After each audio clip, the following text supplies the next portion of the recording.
Première question, très simple, très claire. Est-ce que pour vous, le vaccin est dangereux ? Alors, très clairement, le vaccin montre non seulement son danger, son absence de nécessité et son absence d'efficacité. Donc je résume, pour vous, le vaccin est dangereux, n'a aucune nécessité. Voilà, et n'a pas d'efficacité. Et l'efficacité n'est pas démontrée, c'est-à-dire qu'effectivement maintenant on a un petit peu de recul et donc on est en train de dire finalement, ou alors peut-être on peut faire parler mon collègue. Vous inquiétez pas, c'est intéressant. C'est aussi important. Je pense que personne ne détient la vérité. Bien sûr, non, mais ce qui est important, c'est que je débattre. Vous avez exactement. Non, mais juste Alexandra Henrion-Claude. Le vaccin empêche la contamination. Mais bien sûr, madame, on a des témoignages, c'est-à-dire qu'on a des témoignages sur le terrain, madame. On a des témoignages sur le terrain. On a vu deux choses. On a utilisé à un moment donné le confinement, qui est une technique moyenâgeuse pour empêcher la circulation du virus.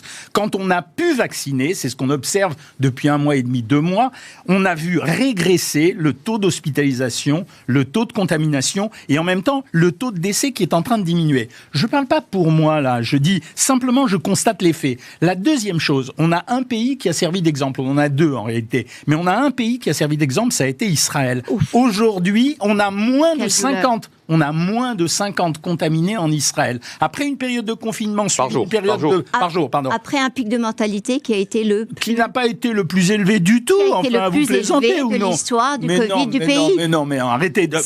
C'est ça votre problème, madame. C'est que vous dites des choses fausses. Nous, on essaye de discuter avec vous. On vous donne des éléments qui sont tangibles, qui sont publiés. Alors pourquoi est-ce que vos éléments sont en contradiction totale avec ce que M. Castex peut nous dire, M. Fischer peut nous dire, ou M. Salomon peut vous dire. Vous venez de me dire que le vaccin empêchait la contamination. Sur quoi vous vous basez pour dire cela ? Madame, la seule chose sur laquelle vous avez raison, c'est que nous sommes à peu près certains que le vaccin empêche la contamination. Nous n'avons pas aujourd'hui l'étude scientifique, en tout cas elle est en cours de réalisation, et notamment aux États-Unis, pour savoir si ça empêche la contamination. Mais on connaît comme on a l'expérience des autres vaccins.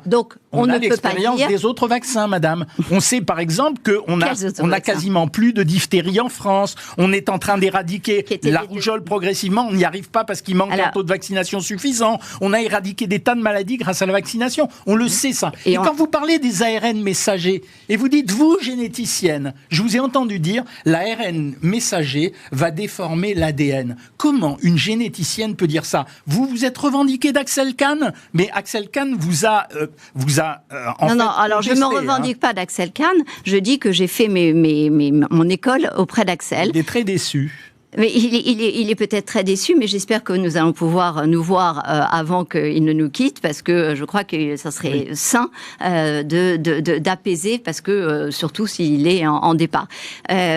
Donc ne mélangez pas tout, s'il vous plaît. Vous dites de vous-même que finalement, nous n'avons pas de preuve qu'il empêche la contamination. Donc nous faisons déjà un preuve, parce que 2 secondes avant, vous avez dit, mais si, il empêche la contamination. Ah oui, mais c'est important d'être honnête. Alors que moi, je me demande pour qui ou pourquoi vous roulez. Maintenant, empêche-t-il de retomber malade ?